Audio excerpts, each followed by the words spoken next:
बच्चों, let's read the question. The question says X and Y are two stages of plant cell when placed in solutions P and Q. Identify the solution. Question में हमें दो figures दिए हैं X and Y और इन figures में represent की गई हैं प्लांट सेल के ऐसे स्टेजेस जिन्हें उन्हें अलग अलग सोल्यूशन में प्लेस किया है. हमें इन सोल्यूशंस को आइडेंटिफाई करना और गिवन ऑप्शंस में से करेक्ट आंसर को चूज करना है. हमारा की कॉन्सेप्ट है इस क्वेश्चन में types of solutions. Types of solutions. तो हमारे पास मेजरली होते हैं थ्री टाइप्स ऑफ सॉल्यूशन, जिसमें से फर्स्ट है हाइपरटोनिक सॉल्यूशन. हाइपरटोनिक सॉल्यूशन होता है वो सॉल्यूशन जिसमें सेल साइटोप्लाज्म डाइल्यूट होता है और एक्सटर्नल सॉल्यूशन कॉन्सेंट्रेटेड होता है. तो इसमें क्या होता है, external solution concentrated and cell cytoplasm is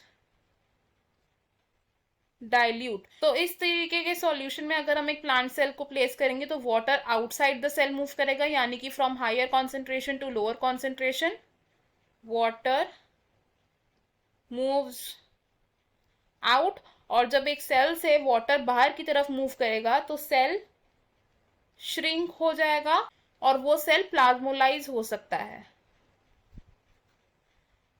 plasmolyse cell का मतलब होता है कि एक सेल के कंटेंट श्रिंक हो गए हैं away from the cell wall.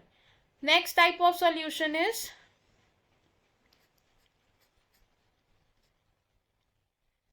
Hypotonic solution. Hypotonic solution में एक्सटर्नल सॉल्यूशन डाइल्यूट होता है और सेल साइटोप्लाज्म कॉन्सेंट्रेटेड होता है.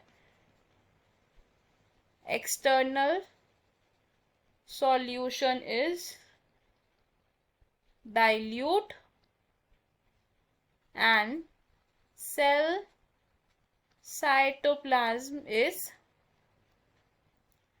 concentrated. तो इस तरीके के सॉल्यूशन में प्लेस करने के बाद सेल के अंदर पानी जाएगा, यानी कि water moves into the cell और सेल स्वेल हो जाएगा और स्वेल्ड सेल की कंडीशन को हम बोलते हैं एक turgid cell. Third type of solution है हमारा आइसोटोनिक सॉल्यूशन.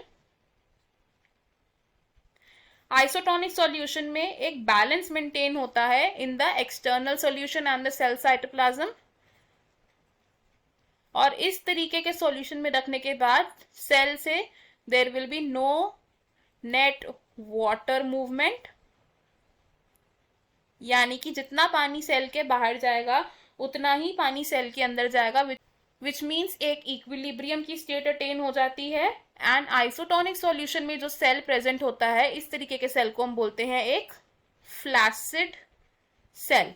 हमारे पास अब जो दो फिगर्स प्रेजेंट है इसमें से एक्स टाइप में हम क्या देख सकते हैं कि सेल के कंटेंट्स श्रिंक हो चुके हैं एंड पानी बाहर की तरफ मूव कर रहा है. तो एक्स हमारा रिप्रेजेंट कर रहा है हाइपरटोनिक सॉल्यूशन में प्लेस किए हुए सेल को, एंड वाई में हम देख रहे हैं कि वाटर सेल के अंदर जा रहा है एंड सेल की जो बाउंड्रीज हैं वो स्वेल हो चुकी हैं, यानी कि इट अटेन्स टर्जिड कंडीशन. और ये है हमारा हाइपोटोनिक सॉल्यूशन में प्लेस किया हुआ सेल. तो this is the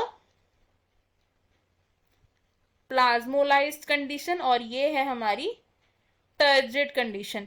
isotonic solution में प्लेस किए हुए अगर सेल की हम बात करेंगे तो एक फ्लैसिड स्टेट अटेन करेगा सेल, जिसमें जितना पानी सेल के अंदर जाएगा उतना ही पानी सेल के बाहर जाएगा, विच मीन्स एक इक्विलिब्रियम अटेन हो जाता है. This is a flaccid cell. तो हमारे पास अब जो ऑप्शंस प्रेजेंट थे इन ऑप्शंस में से हमारा करेक्ट आंसर होगा x hypertonic, Y hypotonic, which is option C. Option A wrong होगा बिकॉज एक्स आइसोटोनिक को शो नहीं कर रहा है एंड वाई भी आइसोटोनिक को नहीं शो कर रहा.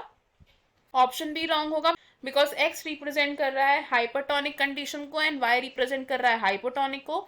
ऑप्शन डी भी रॉन्ग होगा because X is hypertonic and Y is hypotonic. हमारा करेक्ट और फाइनल आंसर है इस क्वेश्चन में option C. I hope you have understood it. All the best. Thank you.